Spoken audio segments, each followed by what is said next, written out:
Di dunia ini, hanya ada dua industri yang menyebut pelanggan mereka sebagai pengguna.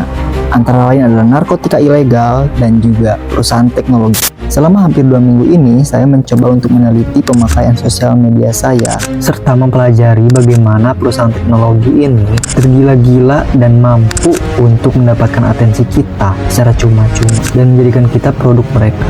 Your attention is the new Bob, and you being robbed. Welcome to the Attention Economy.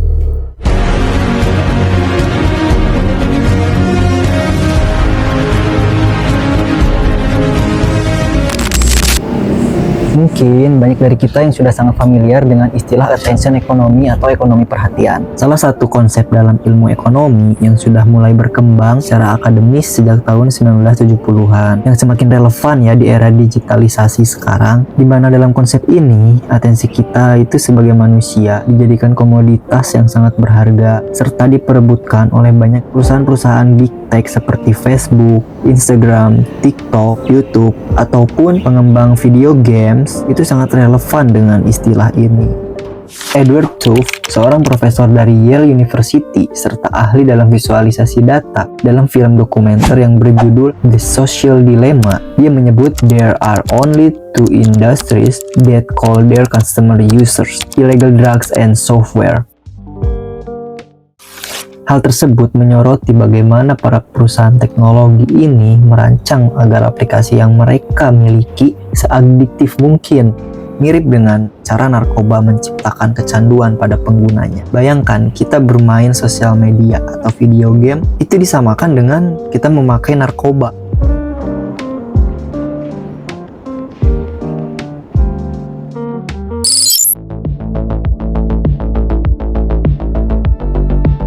Algoritma tuh gak dirancang buat nyajiin konten yang itu-itu aja ya, karena sudah pasti kita juga cepat bosan. Sistem ini sangat pintar, mereka itu mendeteksi perasaan kita, apa yang sedang kita inginkan, lalu memprediksi konten apa yang cocok untuk kita. Terkadang kita pernah kepikiran gak sih, saat kita sedang rajin-rajinnya nge-gym, banyak banget konten motivasi olahraga yang ngelewat. Atau saat kita baru putus cinta deh, tiba-tiba jadi banyak banget postingan quotes-quotes galau ngelewat.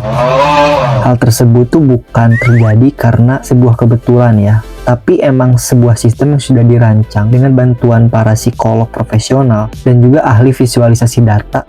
Mereka membuat sistemnya seperti itu agar membuat kita tuh lebih betah berlama-lama di dalamnya. We live in a world in which a tree is worth more financially dead than alive.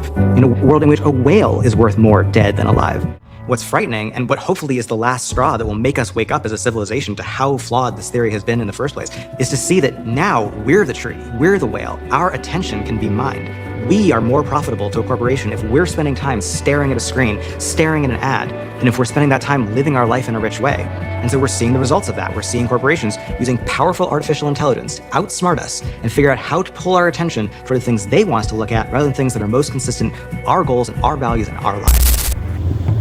Gue coba mengurangi frekuensi pemakaian sosial media, tapi emang cukup sulit ya. Meskipun tidak ada tujuan yang jelas untuk membuka aplikasi tersebut, gue tetap membukanya. Rasa cemas dan FOMO itu pasti muncul kalau ketinggalan update dunia luar, yang padahal hal tersebut membuat otak kita overload dan sulit fokus pada tugas yang penting yang emang seharusnya kita kerjakan. Banyak hal sudah gue coba lakuin, kayak menghapus beberapa aplikasi yang tidak penting, lalu membatasi handphone saat sudah jam 9 malam. Dan yang paling penting adalah mengkonsumsi konten yang sedang kita butuhkan saja, bukan yang direkomendasikan oleh aplikasi.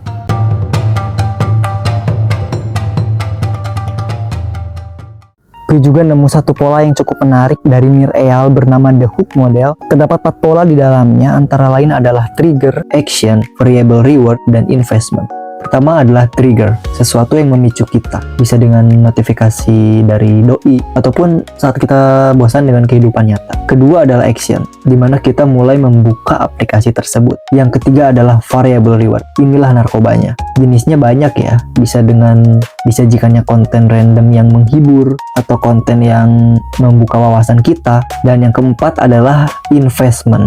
Saat kita mulai berinvestasi waktu waktu dan data kita di aplikasi tersebut, seperti ngasih like, bikin story, atau yang lagi tren adalah streak TikTok.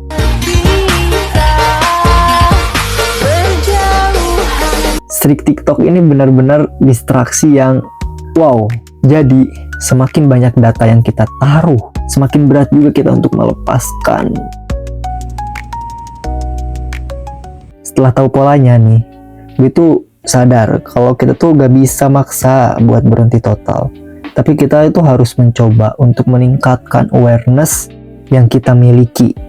Saat sadar bahwa kita tuh sedang dipancing, sebisa mungkin tahan untuk tidak buru-buru membuka aplikasi tersebut. Atensi kita adalah emas di era informasi. Jangan kasih secara cuma-cuma untuk memperkaya orang lain. Sementara hidup kita aja terlantar.